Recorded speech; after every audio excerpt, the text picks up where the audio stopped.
I would like to welcome everyone to another edition of the Change Makers series here at GITAM University. And we're so happy to have with us Union Cabinet Minister Hardeep Singh Puri as our guest today. He holds the portfolios of petroleum and natural gas and housing and urban affairs. He has had a distinguished career in the Indian Foreign Service, which spanned nearly 40 years. He served as India's permanent representative to the United Nations, as well as key postings in other countries, including as ambassador to Brazil, deputy high commissioner to the UK, and other key postings. Mr. Puri retired and then joined politics in 2014 in what was seen as a rather interesting move. He's currently a Rajya Sabha MP. He's also contested a Lok Sabha election as well. And he has been an acclaimed and published author in addition to all his other string of achievements. So Mr. Hardeep Puri, great to talk to you in this new avatar. Thank you so much for joining us here at GITAM University today. Let me begin first by asking you, you've just come back from Delhi airport. In what was a rather emotional moment, we're seeing a crisis situation unfold in Afghanistan. And tell us what that moment was like for you as you had to take back the 3 swarups of the Guru Granth Sahib. Thank you very much, Nidhi. Let me start by placing on record my appreciation for your invitation to join this series. Yes, I have just returned from the airport.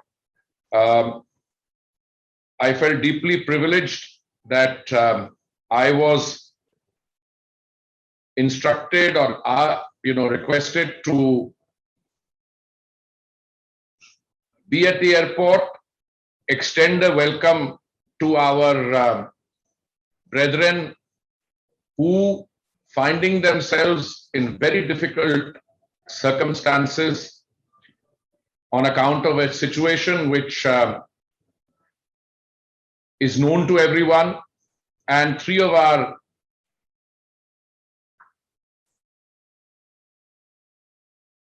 them who arrived by this flight, Air India flight, special flight, were carrying swarups of the Holy Granth. And for any Sikh to be provided the privilege of paying obeisance, I think is an experience which I can, in all humility, describe as being one of a kind. So I feel, in all humility, when situations of this kind evolve,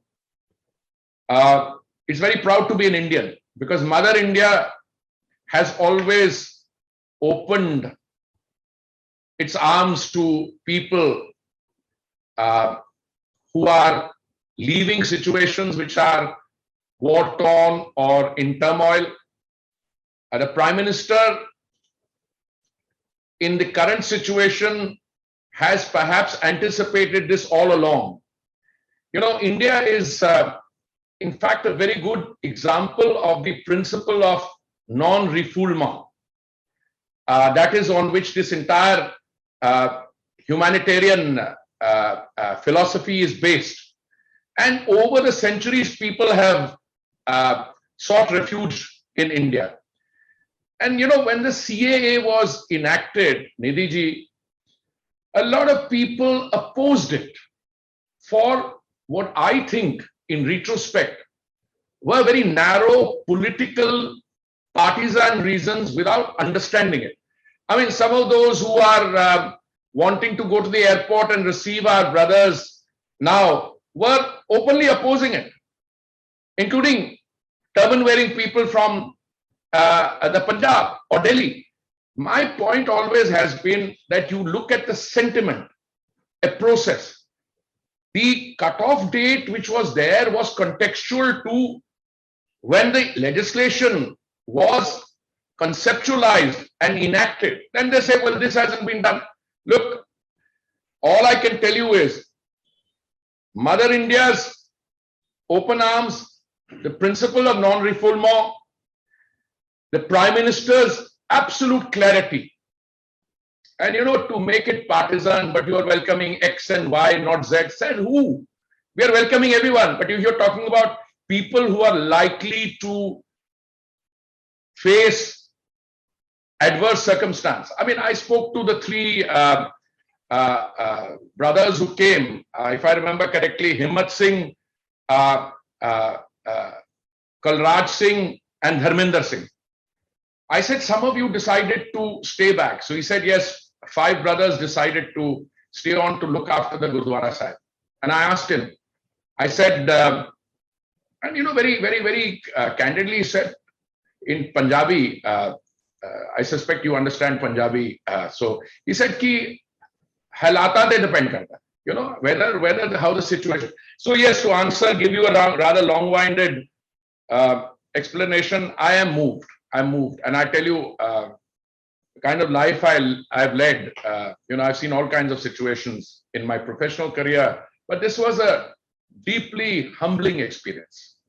I'm going to come back to the points that you raised about, the CAA, etc., because the journalist in me can't sort of resist asking you about that. But we'll come to that later, Mr. Puri, because what you've described, as you said, was a deeply moving and also obviously a deeply personal moment as well, as you went to the airport this morning. But we want to get to know you and your trajectory a little better today.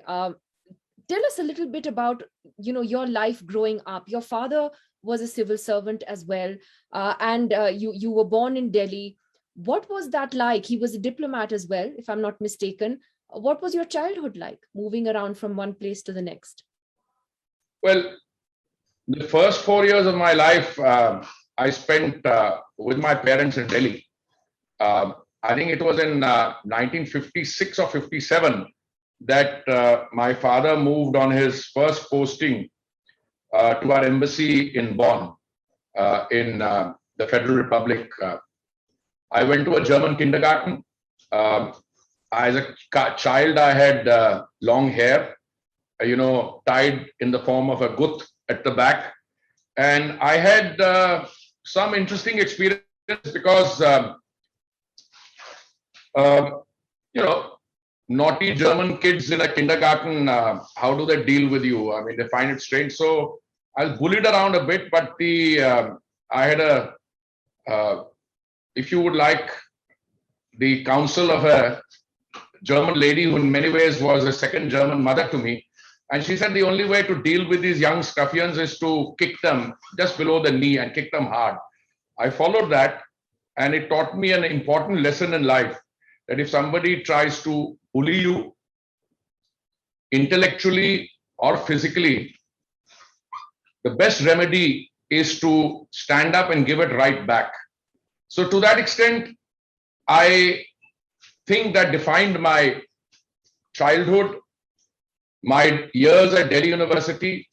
I had schooling, yes, but my real formative years, which perhaps explain what I am today, was those 5 years plus 1 spent in Delhi University. 3 years as an undergraduate student of history at Hindu College, 2 years as a postgraduate student in the university, and 1 year on the teaching staff of St. Stephen's College. Those 6 years, because I went to a school, and school you are sheltered. I went to an Anglo-Indian school, and because of my parents, my stay in Germany as a child, my parents were posted to Indochina. After that, I stayed back in Delhi. So boarding school? Not really, with grandparents, or a little stint in boarding school, but difficult. Because, the age is very impressionable. But, at the age of 16, I entered Delhi University, and I think then it took off. Then I discovered what intellectual freedom is, how you are defined in terms of the choices you make, the friends you make. And after that, I got into the Foreign Service a very early, first attempt. I was a very young entrant. I joined, I took the exam at the first opportunity, got in. And Lakshmi and I both then after that had long and continuing stint of postings. And you were very kind, you introduced me in terms of where I ended up as an ambassador, equivalent rank which I held for 14 years. But some of the earlier postings were very interesting, trying to wage peace in Sri Lanka. Yes. I was assigned to be the interlocutor from the, government's political side. I'm sure our intelligence agencies had contacts with some of the militant groups, but I was assigned to go and meet the LTT Supremo, Velupillai Prabhakaran, in the Badamarachi area, in the hideout, and that's a defining experience. So when I can tell you in a lighter vein, I know I met you in New York, and I think I was traveling to Washington, and you were also on that train. That's right. And when India got elected to the Security Council, and India was given the privilege of chairing the security of the counter-terrorism committee, the 1373 committee, if I remember, I was one of the few chairs of that committee could say that I have actually dealt with terror up front. Up front means if you negotiate with somebody like an LTT chief and you deal with others. So I must say, those who are defining moments, the rough and tumble of political life, thereafter, if I may be permitted to say so, I'm very conscious about the terms one uses here, that becomes slightly lightweight. I can imagine. Yeah, so because here you are looking at somebody once asked me, how do you compare the militancy you have in India with the militancy you have in Sri Lanka? And I said certain things which I don't think I should repeat here. But I said it's a completely different genre. That was the era of the cyanide pill. Yeah. That was the era where if a negotiation failed, as I remember when Palali Air Base was under capture, and the LTT decided that rather than risk capture by the what they call the Sinhala army or the Sri Lankan armed forces, but rather I don't remember the exact number, maybe 17 of them decided to take the cyanide pill and end their lives. So it's a charged atmosphere when you're operating there. Over the years, one has had to.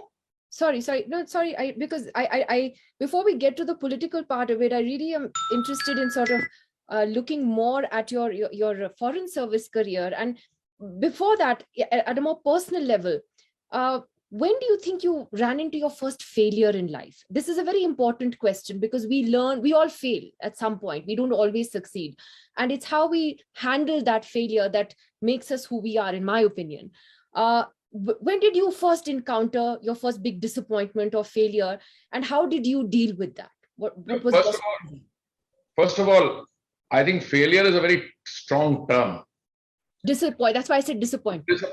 Disappointment is a correct term. I think there are three or four parts to every individual.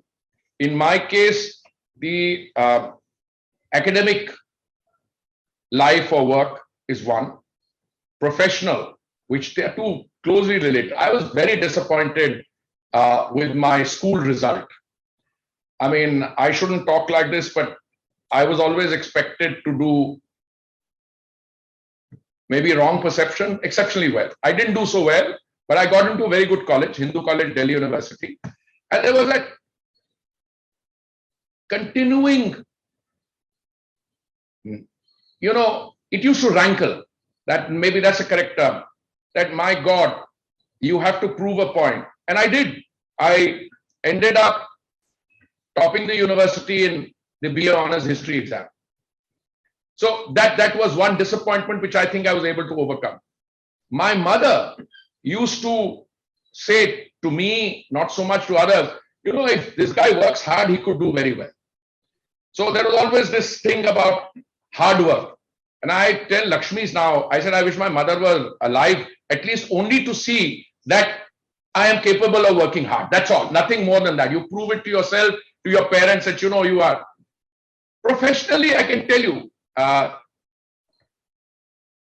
whether you are a professional civil servant or you're a politician, you try to organize yourself. You talk about a change maker series. Now, most of us don't even realize that we are part of the change, that we are unconsciously producing that change. Most of us don't realize because there is a constant struggle between continuity and change. Change, which is revolutionary, comes through the French Revolution, the peasant revolution in China, or let's say the Bolshevik. But that's not what we deal with in daily life. The daily life, you deal with a situation which is not of your making. You put in place a number of considerations to propel you forward. My God, you deal with disappointments on a daily basis. You do things out of goodwill, out of wanting to do well, and it suddenly turns around and acquires a new shape. Why?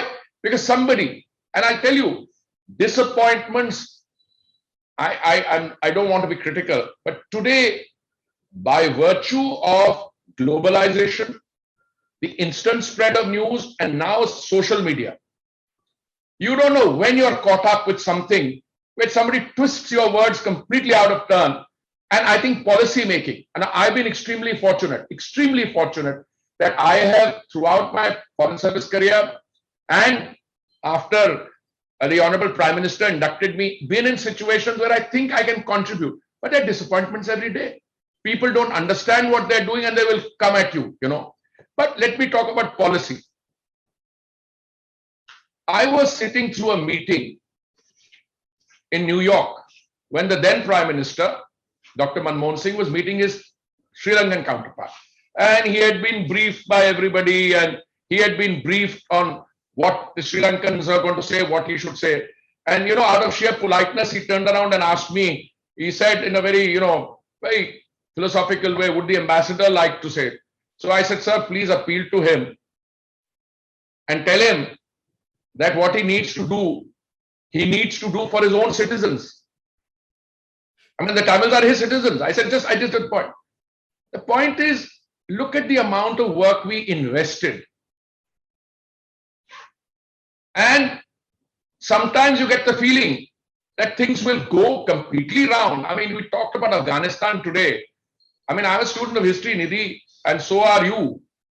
I mean, if you look at the history of Afghanistan, and again, I'm not being political at all. Don't look at the 20 years of the American presence or the $1 trillion went trillion plus, I don't know, or the Soviet era and what went down there, or I trace it back to the arrival of the Turks, the Delhi Sultanate, Iltutmish, Alauddin Khilji, and so on. So, I mean, I'm a student of history, and when I see some farcical situations around me develop, I in a colleague's book review the other day, book launch, and I was asked about a situation. I said, I'm tempted to quote the man who sat in the London Museum and wrote the Communist Manifesto, the Bard himself, Karl Marx, and he wrote, I think, the 18th Brumaire to Louis Bonaparte. He wrote, Hegel wrote somewhere that history repeats itself. And then Marx says, Hegel should have added, first time as tragedy, second time as farce. Now, you take that and apply it to your and my daily existence. Do we learn from history? No, but as a professional, you put your best into it. Yeah. And then you put your best into it. You have your disappointments, but as long as you think you're on the right trajectory, I think that is what I think fulfillment is too strong a term, just as I think failure is too strong a term, because we are all individual actors. Many of us, I mean, change maker. Somebody said a good individual, a good leader is one who can give it a decisive turn. Some leaders do it, some are not able to do it. Well, that's a good lesson. Keep going. Don't stop, especially if you're convinced, you have the courage of your conviction. Keep at it and keep going. Let's talk about your switch to politics then. What was that like for you? I mean, what prompted you to make that jump into politics, and why? I didn't make the jump. I was always a part of a process. I was into student activism. Student leadership is too strong a term. I was a office bearer, elected office bearer when I was in Delhi University. I was Prime Minister of the Hindu College Parliament, which is like the president of a student union. Now, a lot of people that I was associated with came into political life. I just give you a few examples. Many of the people who were in the leadership of the BJP from 2014 are people I had the privilege of an association with since 1971, 72. I mean, and I think I have the privilege of calling them friends. I mean, many of the people I taught at university who are not, I didn't teach, again, that's too strong a term. I was in the teaching faculty and there were students in St. Stephen's College who were in political life. Mr. Tharoor, Mr. Chandan Mitra, Dr. Shopan Das Gupta, just to give you my friend Thak, and they go into different ideological or political processes through a prism. So I was always a part of that process. I spent 39 years in the Foreign Service, and then 3 years after that as Secretary General of an independent commission, which Kevin Rudd chaired, and I was the Secretary General. So a total of 42 years. But there is a perception somewhere that politics, diplomacy is all about the old world. But I think Kevin Rudd got it absolutely right. The minute I was inducted into the Council of Ministers, he sent me a message, or rather he made a comment somewhere. He says, what a natural progression. So somebody asked him why. He said, as ambassador and permanent representative to the UN, he was dealing with Millennium Development Goals and now the Sustainable Development Goals, which I was also dealing with when I was Secretary General of the Commission. And now he's been appointed minister to see the implementation of 5 of those goals, of the 17 goals, 11 inclusive cities. So, but I want to give you another answer.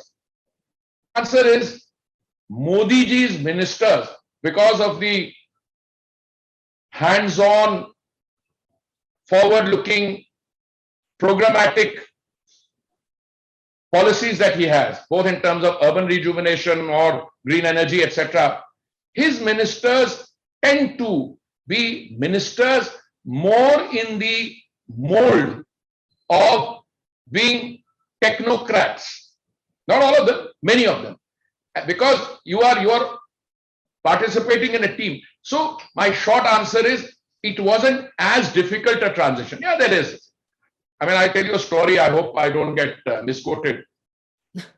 When Arunji was alive, he told another senior minister whose name I probably shouldn't take. He said, the problem with Hardeep is that, he reacts like a civil servant. So a senior minister turned around and said, thank God, at least one of us does. You see, there is nothing wrong in being a civil servant where you say, well, sorry, these are the choices you've got. Because the kind of decision making you do also plays on both. I'm a strong believer that a good political figure needs very good advisors and good civil servants to give him the option. Equally, civil servants need very strong hands-on political leadership so that, otherwise they're going to, you have n number of choices. I mean, when I was a student in the university and we used to denigrate somebody, it's a brilliant mind. He will give you 20 things to do, but he will not tell you what to do. So it's an interplay. It's an interplay. And I think the kind of transformation, economic, social, political that a country is getting through, it's a learning experience for me, certainly, but one that I professionally find, again, as I said, I wouldn't use the word rewarding, against a wrong term, but you can sit back and say, you have the satisfaction that you've contributed your little bit to it. That's interesting how you describe the transition and how it was such a natural progression. I'm going to take some questions from our students for you, Mr. Puri, because there's a whole host of them. You handled so many portfolios, important ones. Harsha Kavi is one of our students at the Kautilya School of Public Policy, whose dean, by the way, Saeed Akbaruddin, was also PR to the United Nations. But Harsha's question is about planning of our cities, she's saying that every other major city in the world, when you look at how they've been planned, there's a certain level of perfection. She's taken the example of Madrid. So what steps are we taking to plan our cities better? Is her question to you. I think it's a very valid question, but and I'd be happy to answer it, and I can give you a 45-minute answer or a 2-minute answer. Look, in 1947, 17% of India lived in urban spaces, which is the cities. That means 17% of 350 million. The latest census that we have, which is the 2011 census, and we're going to get another one now. But let me fast forward from the current to what are we going to be like in terms of an urban population in 2030. And Nidhi ji, we will have 600 million people living in Indian cities by 2030. Wow. These are our people. Democracy means that Nidhi Razdan can move from Delhi to Hyderabad to Bengaluru to Chandigarh, wherever she likes to go. So there is what I call an autonomous and robust process of urbanization which is going on. Now, what do you need to make cities inclusive, like goal 11 of the SDGs? Well, I'll give you a short statistic. 10 years of UPA government led by the Congress party, between 2004 and 2014, the total amount of money spent, and money spent is always a reasonably good indicator because I can tell you then what happened. 1,57,000 crores in 10 years. In the 7 years of the Modi government, but you don't take 7 because it is actually 6. The program started in June 2015. We have spent 6 or 6.5 times the amount, I think 11 lakh plus crores. It's a huge now, it's 6 times in half the period. That's 10 years, this is 6 years, slightly over 60% of the time. Now, very interesting. Housing. Pradhan Mantri Awas Yojana, the Honorable Prime Minister said that it's his dream that by the time India reaches 2022, every Indian should have a home above his or her head. Pakka home with a toilet, with a kitchen, Ujwala, gas, etc. So we did a demand assessment much before I became a minister, and the demand assessment was you need to build 1 crore homes. But interesting, the Prime Minister said that the title of the home will have to be in the name of the lady of the house. So gender, women's empowerment. And we had to build, as per the revised assessment, 1 crore 12 lakh. Nidhi, I'm very happy to inform you, we've already sanctioned 1 crore 13 lakhs, out of which 55 lakh beneficiaries have already moved into those. Over 82 lakh beneficiaries will have their homes completed in the next 5 to 6 months. Give you Pradhan Mantri Awas Yojana. Amrut, 500 of our cities with a population of over 100,000 or 1 lakh. Water tap, water,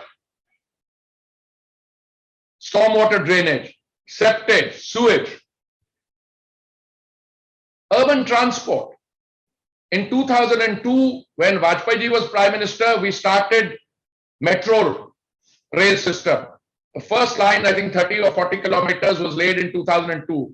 Nidhi ji, in the national capital region of Delhi itself, we today have 370 plus kilometers of metro running. The average ridership pre-COVID was 65 lakhs a day. Good urban transport policy means you move people around. You don't move cars around or personal transport around. I go out to smart cities, I go on to, so we're getting there. We're taking incremental steps and we're getting there. And actually, as you're pointing out, much more money has been spent towards reaching those goals, 6 times more money. in the last 7 years? I think, Harsha, that may answer your question. You won't see something happen instantly overnight. I would like to tell Harsha that it's probably not a complete answer, because I would then go through each of the programmatic districts. But if any of you ever have an interest, come to my Nirman Bhavan office. We have what is called an urban observatory, where with the use of technology, any housing project anywhere. Now, we are not just building homes. The Prime Minister declared a full year as a global housing technology challenge, and we have 6 lighthouse projects taking place, where in less than 1 year, using the world's most advanced technologies, whether American, Spanish, etc., 6 different technologies out of 54 listed, lighthouse projects are coming out, where 1,000 apartments are being built in 1 year's time. I'd love to show you that. I'd love to show you how through satellite imagery and drones, we can tell you exactly how much work is done. When the Prime Minister reviewed these lighthouse projects, I think 6 weeks ago, he was shown work as it was going on through drones. So we've come a long way. I believe that this is the center of it, whether it's a smart city thing. It's not what the government wants to do. All these projects, including the smart city and other projects, they are based essentially, Harsha, on citizenship and stakeholder consultation. The citizens have to say what projects they want to see included. And once the citizens say that, we make a determination, then we go ahead. And public, private. You know, you can't have a system where the government, for instance, in smart cities, out of a total of 205,000 crore, I think 45,000 is public-private partnership. So business, private, NGOs, civil society, and so on. There's an interesting question. This is now related to your other ministry. Razdan Gonzalez is asking about India's energy requirements, saying that China has entered into a strategic agreement with Saudi Arabia for their energy requirements for the next 50 years. And the Saudis have said they will prioritize China's energy supply. Do we have any similar agreement in the pipeline to secure India's potential future energy demands? That's a question that I would like to answer in terms of, first, what is India's energy requirement? India and China are the 2 world's largest countries. We have a slightly different situation in China as we have here. China is a $12 trillion economy. We were $3 trillion economy pre-COVID. We'll be 5 trillion in a few years' time, and 10 trillion hopefully by 2030, by which time China would also have moved ahead. Our per capita energy consumption is low by global standards, but there are some fascinating things happening. 85% of our requirements have to be imported. Now, we need to do 2 things. We need to enter both into long-term arrangements with countries, and we also need to enhance the base for our exploration. Now, if memory serves me right, our total land area is 3.5 million square kilometers, out of which only about 8% is currently under exploration. So we need to do much more on that. By the way, that long-term agreement that Saudi Arabia and China are talking about, I don't think that's in fossil fuels. That I think is a green energy arrangement, because nobody would want to continue importing fossil fuels for 50 years. Why am I saying this? When I was ambassador to Brazil, we were trying to have a biofuels mix in our petrol. You know, Brazil is a country where at the bunk you can decide, depending on the price on that day, whether you want 100% petrol or 100% ethanol, depending on that. And you can have a mix 50-50, 70-30, whichever way you like. Now, we wanted 5%, and I'm talking about the year of the Lord 2006-7. We couldn't get the ethanol to do 5% in 15 states and union territories. Today, we've already reached 8.5%, and the Prime Minister said that we should do 10% by 2024-25, and we'll get there. Gas, from 6% in our energy mix, is going up to 15%. So there are revolutionary things happening. we are today looking at energy both in terms of access, affordability, but most of all, also sustainability. I mean, people, I think there will come a time, I mean, you're young, so you probably be still around where people say, petrol car, what was that? I mean, yesterday I was in a meeting with international think tank, although that's under Chatham House rules, but I don't have no thing. Well, some people say the Nordics are saying that electric vehicles are around the corner. European Union, I think, has a plan by what, 2035? And some people say even 20 years. I don't know. India is bhed chal. I mean, once you start off, you will reach a stage where people may shift very quickly.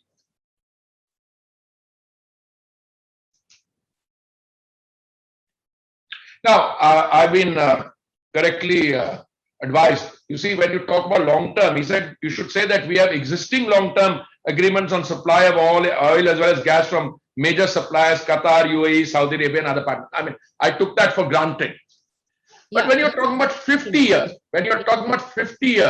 you're talking about a paradigmatic shift from traditional to new green. That's it. Well, there's some. I just want to draw your attention to what the Honorable Prime Minister said from the ramparts of the Red Fort as recently as 15th August 2021.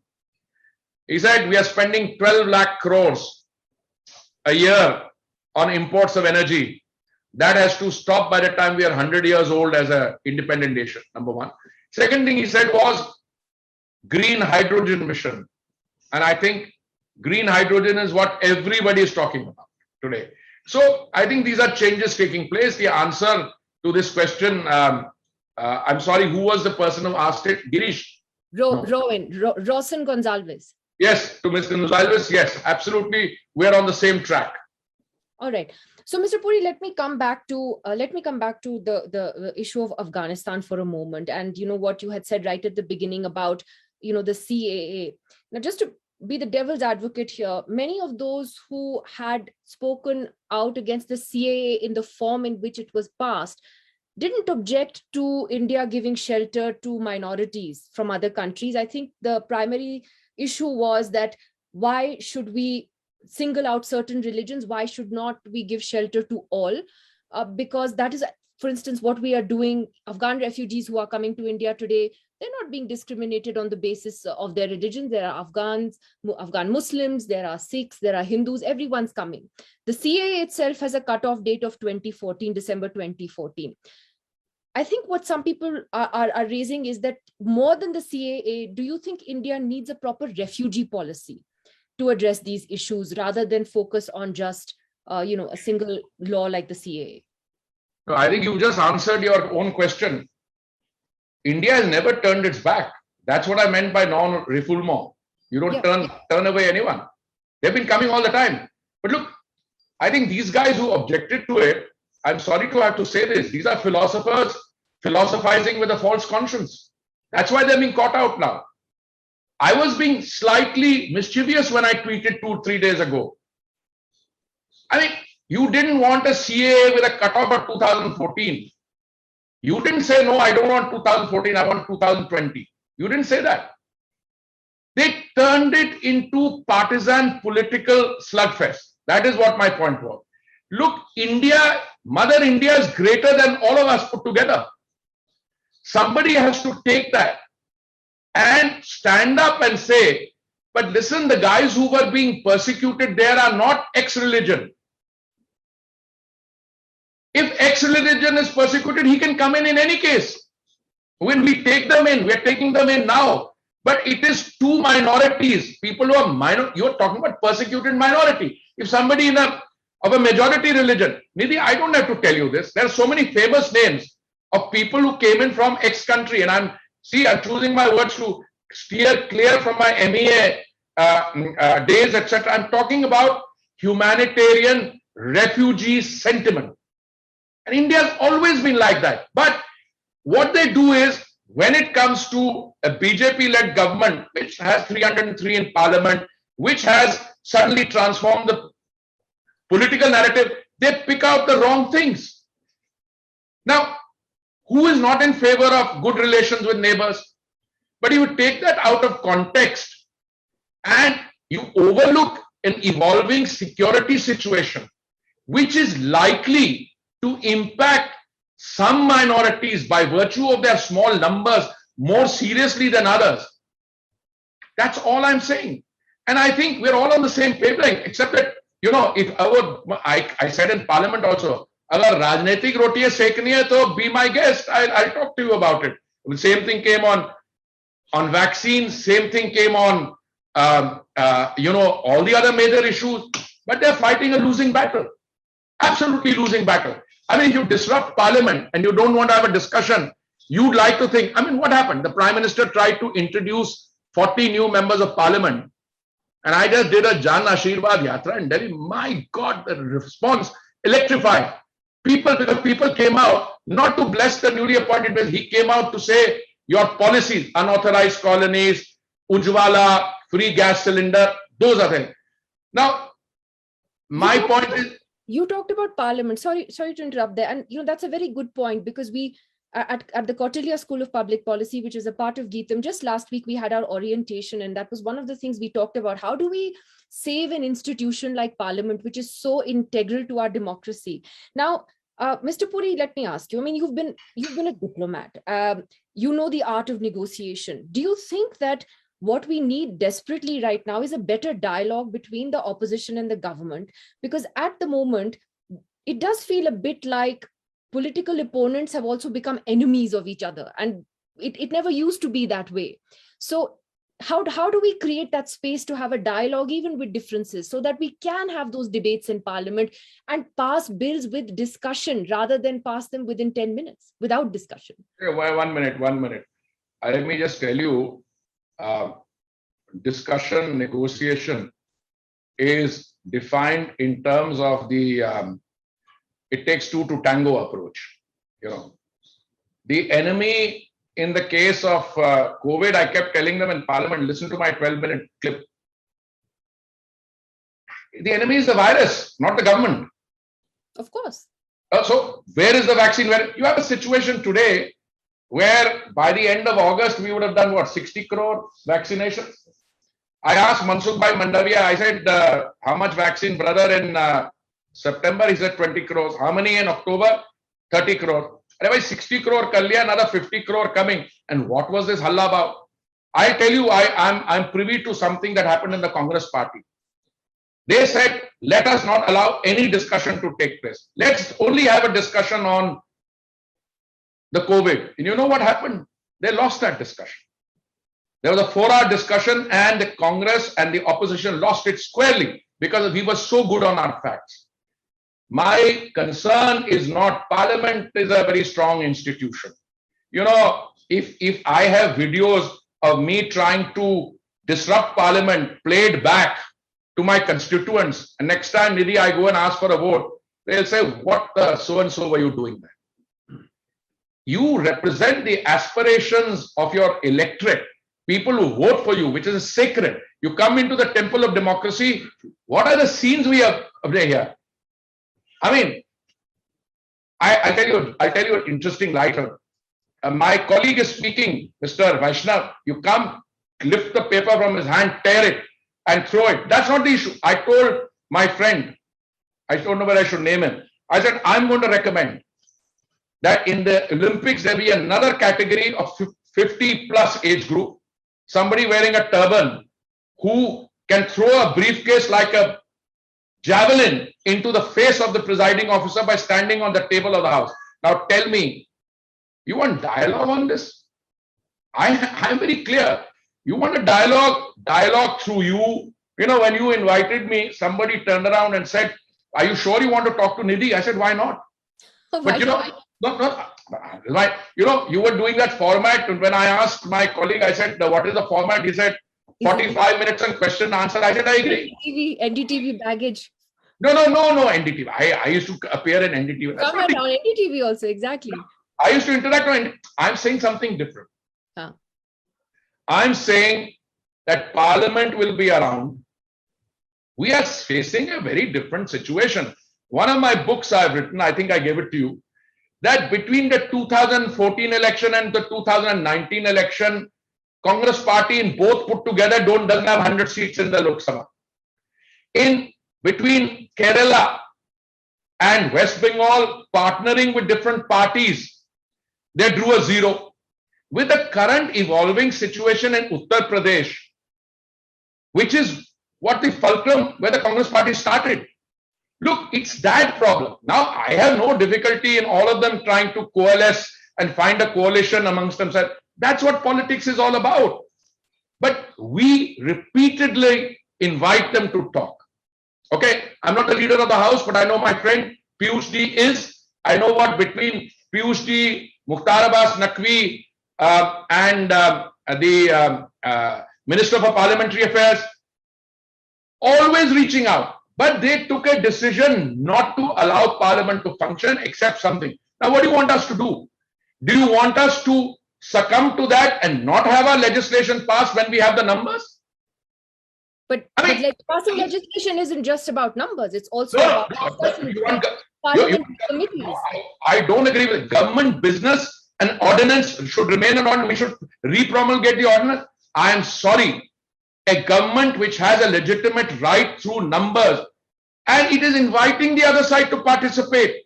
They participated. I told you in 2 debates they participated. OBC they participated. Why? Because they did not want to go back and say they oppose the OBC. So this is what I call selective decision on what to participate in. As far I'm not a government floor manager, but I would say you want to play this selective participation game, come and be my guest. Well, actually, one opposition leader did say that last week as well, that, by taking part in one debate or 2 debates and not taking part in others, that hurts the opposition's cause. But I guess my question was, is there a way, for both sides to be able to reach out and speak to one another? We can only hope, because as citizens, ultimately, we lose out if we don't see legislation passed with a proper discussion or for legislation to go to committees. I know you're out of time, Mr. Puri, and you have to go. I can tell you, we are ready for that. You can take away this message both to your students and anyone else who's listening.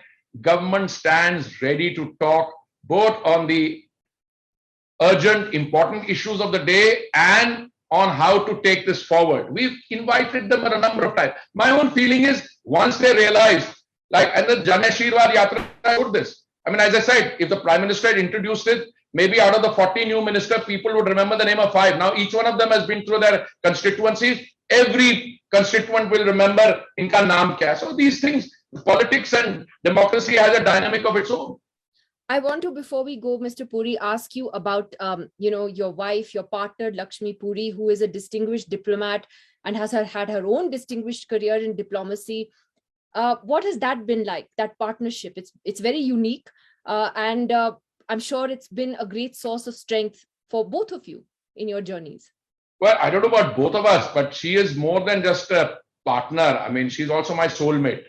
And look, we met in the academy. We got married in, beginning of 1975. But, it's also, it's a very interesting type of companionship. And I deeply respect the fact that, she was an assistant secretary general in the UN. She had just signed an extension of her contract in UN Women. She had just signed it. She heard, because I was in Colombo when I was when I came back and I was invited to see my boss, the Honorable Prime Minister, and she thought I had not called after I come back after a flight. We call each other. So she asked my driver, "Kahan hai?" So when the driver told her, "Wo to boss ko milne gaya hai," so he said, "Boss ko kis liye milne gaya hai?" So it's a normal question that you ask it. When I came back, I said, "I'll let you know." So I said, "I'll get back to you." I spoke to her in Japanese. I said, "Atode ahana shimasho," which means she understood I didn't want to say something sitting in a car. And then she said, "My sister just called me from Mumbai and said your name is," she told me, "Why didn't you tell me?" So I said, "I didn't know. I was just invited and to join the Council of Ministers, and tomorrow is the swearing in." And by that time, the surkhiyan or the ticker was carrying it. You know what she told me? "I have to go back and tell the Secretary General, I've just signed an extension." I said, "You go and tell him." And I didn't tell her. She left it all and came back. And I'm telling you, apart from companionship, etc., it's a relationship where I greatly value not a counsel, but I think she also ensures that I make less number of mistakes that I would otherwise be prone to making. All of us make mistakes, yeah. I think you've revealed something very interesting, that you talk to each other in other languages like Japanese. That's fascinating when you don't want to you don't want to say much more in the car. But Mr. Puri, I have to though ask you one more question before we go. And this is not as a representative of the government as such, but having been in diplomacy for so many years and seeing the situation in Afghanistan, would you say that a very difficult choice lies ahead for India in terms of whether or not it should engage or recognize even the Taliban government in Afghanistan? It's tricky, isn't it? Come again. I'm sorry, I lost you for a second. Do you think that it's a very tricky and difficult choice for India as far as Afghanistan's future is concerned, whether or not to recognize this government there led by the Taliban? And I know you can't answer this perhaps very frankly because you are a minister, but is it a difficult road ahead? No, all I can tell you, this is a question which would be most appropriately put to my colleague, Mr. Jaishankar. I don't think it would be appropriate for me to answer it. It is a difficult situation on that. That is something that is looking at, that you will have to tread carefully, both in terms of that. But once things begin to become clearer. Just now there are preoccupations. People want, their citizens, their others to be evacuated. But I'm sure this is in very safe hands. The Prime Minister and the senior members of the government are applying their minds both to the evolving situation, and I'm absolutely sure that not only since the time these developments took place and as events are unfolding, this policy and our reactions and how we go forward will be very professionally and competently managed. Mr. Hardeep Puri, thank you so much for giving us your time today. It was a pleasure to talk to you, get some insights into your life beyond what we see on our screens as minister. I learned a few new things, whether it's about the languages you speak or the way you stand up to bullies. So that was something new I also learned today. Great to talk to you again, Mr. Puri. Thank you, Nidhi ji. Thank you. Bye-bye.